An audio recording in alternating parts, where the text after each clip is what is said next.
Okay, so summary for Spyfall. Well, so far we've been having an absolute blast with this game.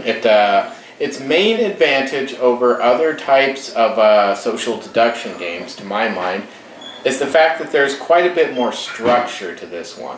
The system of, get asked a question, then ask a question, and then that person asks a question, keeps things moving in a sensible fashion. Everybody knows when it's their turn to ask a question, when it's their turn to answer, and so you don't end up in situations like you do with, say, Werewolf or One Night or, Resistance, Avalon, whatever, where people are just kind of sitting there going,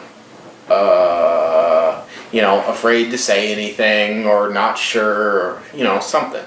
This keeps it moving in a simple, logical manner. It's my turn or it's not my turn. Easy enough. And you can get really, really clever, have some great moments there, where you ask that question that's just so tricky, that the spy's sitting there going, Bologna. Did you remember to bring protection? Yeah. And you get goofballs like good old Wilbur there that just, Well, there was a cow in the way. ... That just, keep things interesting, and definitely with the right group of people, it's an absolute blast. The laughter will just pour forth like rain in the Amazon, it's, but certain groups of people just are not going to like social deduction games in general. People that are uncomfortable with playful deception. Because you are lying. That is a big part of the game. And if you're not comfortable with, playful deception, with, joking lies, then you're not going to like social deduction in general. And this game also. Because you're not going to win as the spy if you can't fudge the truth a little bit. You can get away with not lying at all, but you're going to be found out pretty quickly. So, if you or anyone in your group is uncomfortable with things like that, maybe steer clear of this particular genre. Anyway, as for the budget angle, this being gaming on a budget, which I realize we forget sometimes, but, this is running, last I looked, it was around 25, 30 bucks, somewhere in there. And just to give you an idea, this is with sleeves, but that's a box of this cards. is a box full of cards.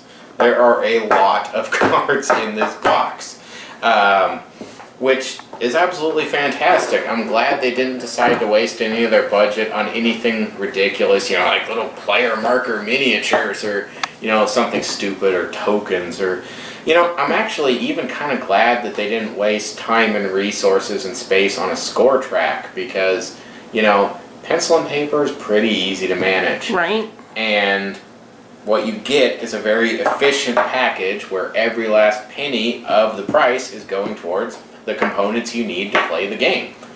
Because you need lots of locations. If you don't have that, this game doesn't work. But it does work quite well with the wide selection of locations they have. And the best part, they could expand this for decades. It's easy. Make another dozen locations. There you go. Not hard. You'd need to do something, like switching stuff out, because with too many options, the spy's never going to be able to guess. Right. But, it'd be a simple system of choose 40 or whatever of your available decks to shuffle into a pile and, choose randomly. It'd be easy. Then I'm sure they could come up with some other stuff. I hope they don't overcomplicate things too much.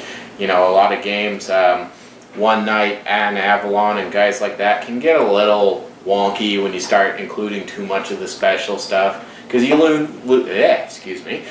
the simplicity that really makes social deduction so interesting, where most of the game is you and your friends doing your thing. So, I would say that probably about sums it up pretty well right there. Plus we're on location having our game night, so I'm going to go play some games, so go watch the gameplay again if you're unsure or something. I don't know. Whatever. Yeah, definitely gets a positive rating from us. Anything you wanted to add? No, you covered it right. I really enjoyed this. Yeah, yep. We haven't had this much of a blast with something straight out of the box in quite a while. Yeah, I'm not sure there's been a game that's had me laughing so hard I almost fell out of my chair since. Not to mention 99% more Minecraft jokes per capita. Woo! Fair And use, pufferfish. Minecraft. Fair use. Alright, with that said, get off your computer, don't sue me, and go play some more games.